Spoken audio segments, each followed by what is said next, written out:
Seorang anak baru saja lahir, dia tidak memiliki hidung, mata, dan anggota tubuh. Bahkan tidak ada satu gigi pun.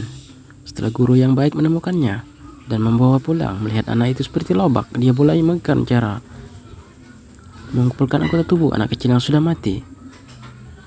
Lalu dimasukkan ke dalam panci tambah resep andalannya, memasak dengan api panas.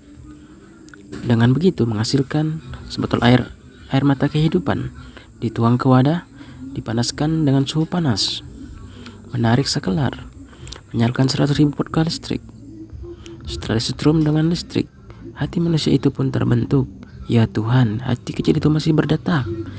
Setelah menciptakan hati ini, bayi normal dengan berat 7 pound sudah siap dan diberi nama Satoshi karena Satoshi bukan orang biasa.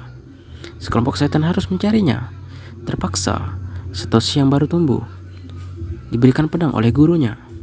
Pedang masih murni untuk melindungi diri sendiri.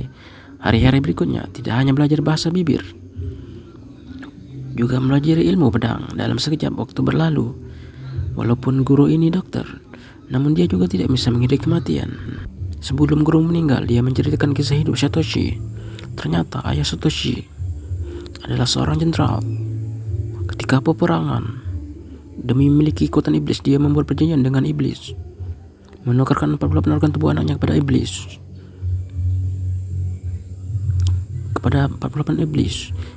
Jadi ketika Satoshi lahir, dia berubah menjadi cangkang. Ibunya tidak bisa menerima kenyataan ini.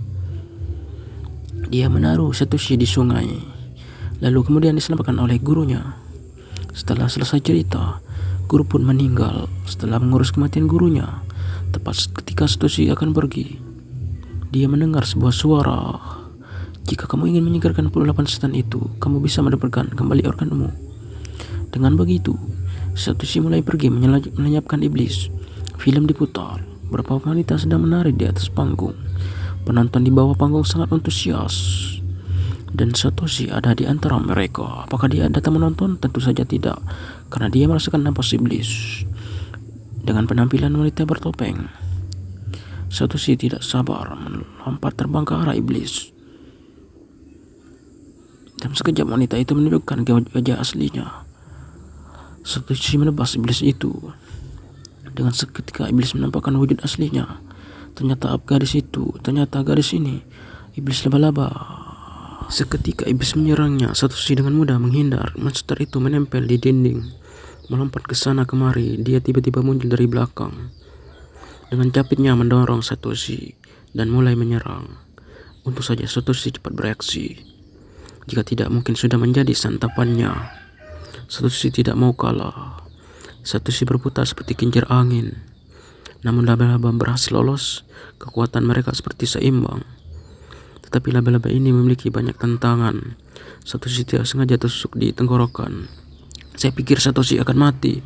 Namun tiba-tiba Satoshi menoleh. Lukanya seketika sembuh. Dengan begitu, Satoshi melompat ke tubuh laba-laba dan dengan mudah mengalahkan iblis ini.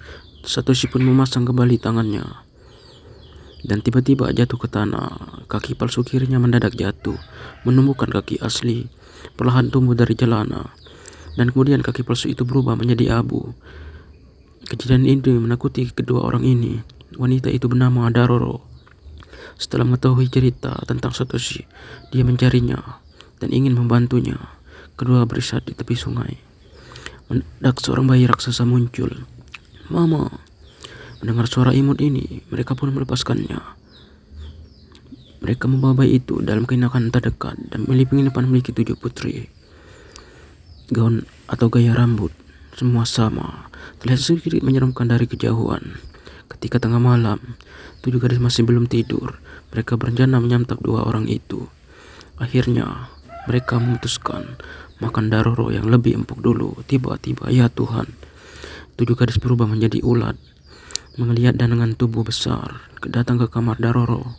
Daroro yang sedang tidur nyenyak, tidak mengetahui hal berapa ulat itu mengetahui Satoshi ini. Mendekati Daroro yang sedang tidur. Di belakang tubuh memiliki banyak mata. Sebuah bayangan jatuh dari langit dan menebas ulat raksasa itu. Ternyata itu adalah Satoshi. Jika dia telat selangkah saja, ini bisa menjadi bencana. Saat itu, bayi raksasa itu menunjukkan, kemudian keluar mengejar. Mereka melewati torongan, datang ke ruang bawah tanah. Ya Tuhan, si ini penuh dengan mayat.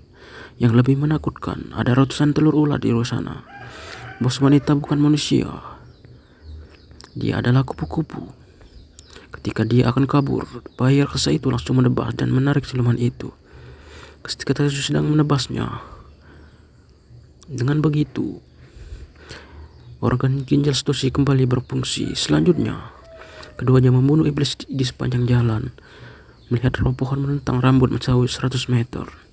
Meski berjuang untuk melawan, tapi mereka kesulitan melawan ribuan helai rambutnya. Mereka terbungkus rapat. Untungnya Satoshi tidak menyerah.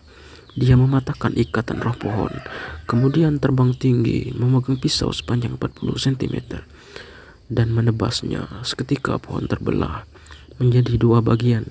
Setelah siluman pohon mati, Satoshi mendapatkan telinganya. Setelah membunuh Godzilla, dia memiliki ketegaran.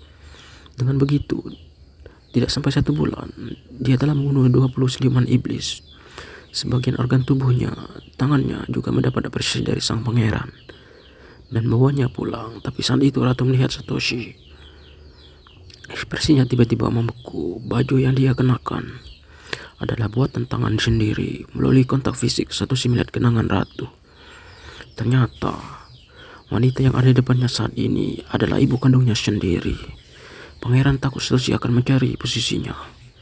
Dia membawa pasukan. Kendaraan tank meledakkan Satoshi. Dia ingin membunuhnya. Akhirnya tersisa pangeran seorang, dan dia mati di tangan Satoshi. Dengan begitu, raja pun datang. Ibunya menghalanginya menyakiti Satoshi, dan dia ditusuk oleh raja. Melihat kejadian ini, Satoshi sangat marah. Mereka langsung berkelahi. Raja yang memiliki kekuatan iblis.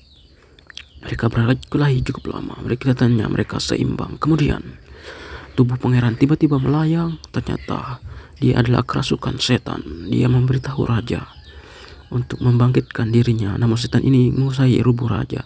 Raja yang mencintai anaknya langsung menyetujuinya. Tiba-tiba sebuah makhluk aneh datang. Siluman itu masuk ke dalam rubuh tubuh raja. Namun ketika dia akan kabur, raja yang masih memiliki kesadaran menusuk dirinya sendiri, mati bersama setan ini. Kemudian organ hati Satoshi pulih kembali. Tetapi walaupun demikian, dia masih terus mencari 20 organ tubuh lainnya. Keduanya tidak punya pilihan selain melanjutkan jalan membunuh iblis. Dan film pun berakhir. Saya akan